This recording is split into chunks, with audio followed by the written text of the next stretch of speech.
తాంబూలంలో ముందు ఆరోగ్యం ఉంది, తత్వం కూడా ఉంది.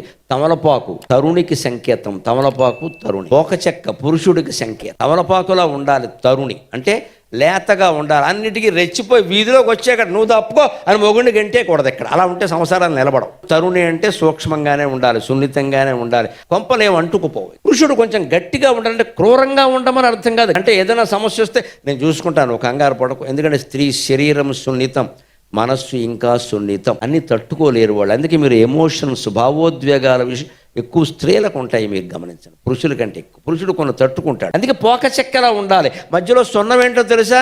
ఘాటు ఘాటు సమస్యలు వస్తూ ఉంటాయి. మగపిల్లలతోటి ఆడపిల్లలతోటి సమస్యలు వస్తాయి. ఆ సున్నమే ఘాటు. సున్నం ఎలా ఉంటుంది?